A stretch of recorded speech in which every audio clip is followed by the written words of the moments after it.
avec une nouvelle tête et on s'en réjouit dans ce Culture Média. Lise Pressac, bonjour. Bonjour Philippe, bonjour à tous. C'est vous qui tenez le journal des médias. Qu'est-ce qu'il y a au sommaire ? Le retour de 2 séries cultes, un partenariat improbable et un documentaire inédit sur l'après 11 novembre 1918. Et donc vous l'avez dit, on commence par le retour de 2 séries cultes. Oui, alors vous avez forcément suivi l'une ou l'autre, voire les deux, je ne sais pas, je veux parler de cette série. Un cavalier qui surgit Ça évidemment. Il faut que je dise le titre. Dites-le Philippe. Zorro. Voilà. Alors Attention, autre retour, celui d'une autre série. Autre style. Je crois que Pierre est friand. Ouais, c'est plus la génération de Pierre. C'est quoi Pierre ça ? Ça va, Beverly Hills. Voilà.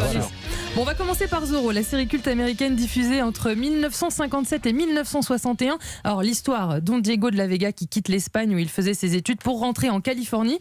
La région est dirigée par le cruel capitaine Monastorio. De la Vega décide donc de se transformer en Zorro pour rétablir la justice avec la complicité de son fidèle serviteur Bernardo. Alors en France, la première diffusion date de 1965, c'était sur la première chaîne de l'ORTF.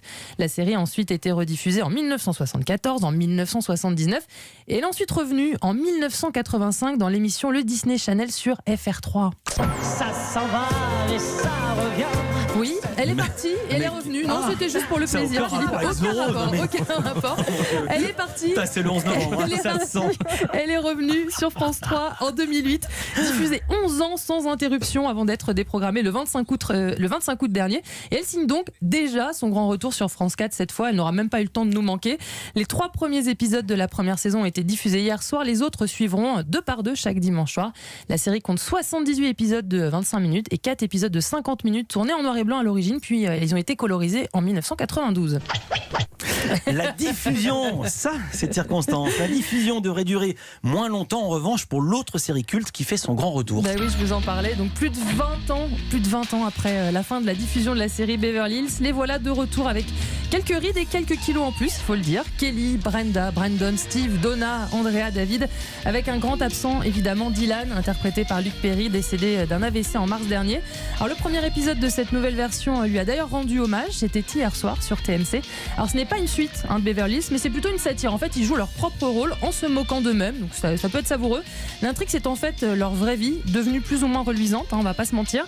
Cette première saison compte 6 épisodes, 3 ont déjà été diffusés hier. Et il va falloir les savourer car on sait déjà que ce sera la seule et unique saison faute d'audience suffisante.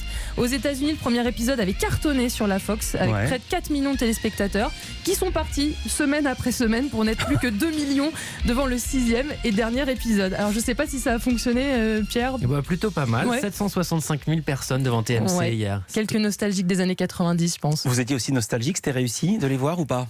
C'était particulier de les voir. Je sais pas si je dirais réussi. Bon. C'est plus pour voir qui avait changé ou pas en fait. Pierre Desreaux, très encourageant ce lundi matin. On va poursuivre ce journal Lise, journal des médias avec un partenariat étonnant. Oui, d'un côté le défenseur des droits Jacques Toubon et de l'autre Telle France, société productrice de Plus belle la vie. On est vraiment bien sans elle. On soit noir ou blanc.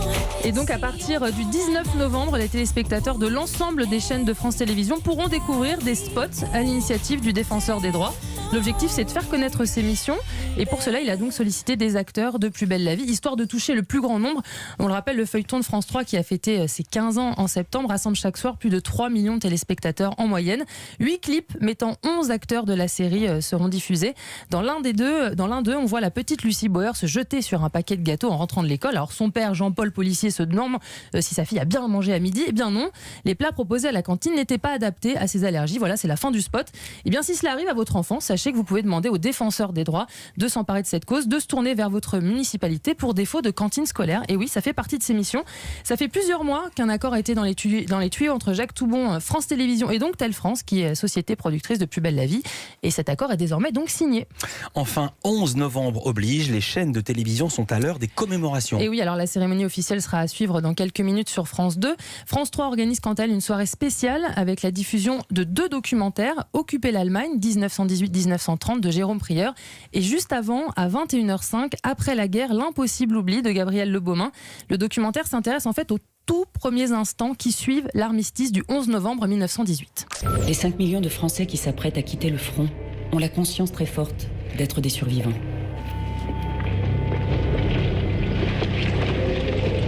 Comment vont-ils quitter la guerre? Retrouver leurs femmes, leurs enfants, leur travail? Comment la société de l'arrière va-t-elle réintégrer ces hommes abîmés par 4 années de combat? Comment l'État va-t-il donner un sens au sacrifice du 1,5 million d'hommes morts au front? Comment retourner à la vie quand on n'a connu que la mort pendant 4 ans? Comment rentrer chez soi alors que ce n'est plus qu'un champ de ruines? En fait, on découvre des archives colorisées qui retranscrivent vraiment parfaitement cette ambiance de l'immédiate après-guerre. Écoutez le réalisateur du documentaire, Gabriel Le Beaumain, au micro de Louise Bernard. On tourne quasiment tout et tout le temps. C'est aussi une période où les caméramans osent s'approcher des personnages. On commence à voir apparaître pour la première fois des gros plans de personnalités politiques. Et donc c'est très intéressant, les images sont très variées. Et ce qu'il y a dans le film aussi qui est assez étonnant, ce sont toutes ces images que moi j'ai intégrées, qui sont des images tournées par les médecins de l'époque, qui étaient donc des images non officielles, non destinées au grand public, qui vont montrer la réalité du combat à travers la blessure du corps, du visage. Et ça donne vraiment des images impressionnantes, notamment de cas psychiatriques, mais aussi de blessés de guerre à qui l'on greffe des prothèses en fonction de leur métier. Un tournevis pour celui qui travaille à la chaîne, des ciseaux pour un coiffeur. Si, les images sont vraiment bluffantes, et des prothèses adaptées aux travaux des champs pour un agriculteur. L'idée était que tout le monde, sans exception, devait se remettre au travail. Le message était assez clair. Après la guerre, l'impossible oubli de Gabriel Le Beaumain, c'est donc à voir ce soir à 21h05 sur France 3. C'est très précis. Merci beaucoup Lise Pressac, on va vous greffer un micro. Voilà, Merci. ça serait pratique.